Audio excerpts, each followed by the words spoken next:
تو رمضان میں کیا کریں بھائی؟ سب سے پہلے تو یہ ہے کہ اپنے جتنے بھی کام ایسے ہیں جو رمضان سے پہلے ہو سکتے ہیں نا، وہ پہلے کریں.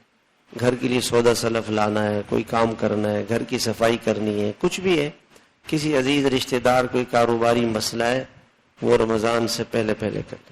عید کے لیے کپڑے بنانا ہے، خریدنے، جوتے، جو کچھ ہے، آج 2 دن باقی ہیں، اس میں کل پرسوں ہو سکتا ہے کہ جمعرات کو روزہ ہو، ورنہ جمعے کو تو روزہ ہے ہی ہے. اور رمضان پورا کا پورا اللہ کے ساتھ گزارے.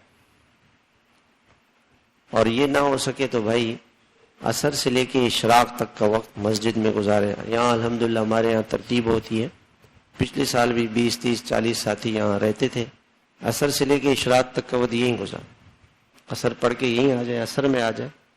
تو عصر کے بعد تعلیم ہوتی ہے، پھر گشتیں کر لیتے ہیں ساتھی، پھر عشاء سے مغرب سے پہلے ذکر کرتے ہیں، دعائیں کرتے ہیں، پھر مغرب کے بعد اوابین، پھر کھانا، پھر عشاء کے بعد تراویح کے بعد درس، پھر کچھ اپنا آرام کرتے ہیں، کچھ تھوڑا سا دعاؤں میں اعمال میں لگ جاتے ہیں. فجر کے بعد ذکر، پھر اشراق پڑھ کے اپنے کاموں میں چلے گئے. تو رمضان گھر میں نہیں گزارے.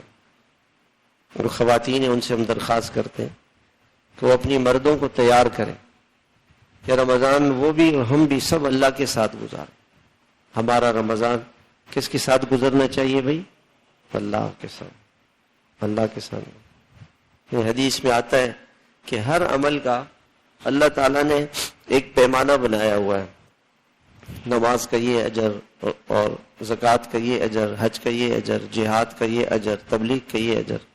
جب روزہ آتا ہے نا، اللہ تعالیٰ فرماتے ہیں کہ نہیں اس کا ثواب میں خود دوں.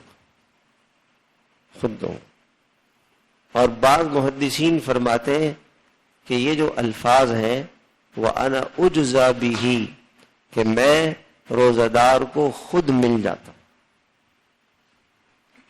تو بھائی اگر اللہ مل جائے تو اس کے لیے مہینہ تو کچھ بھی نہیں ہے بھائی.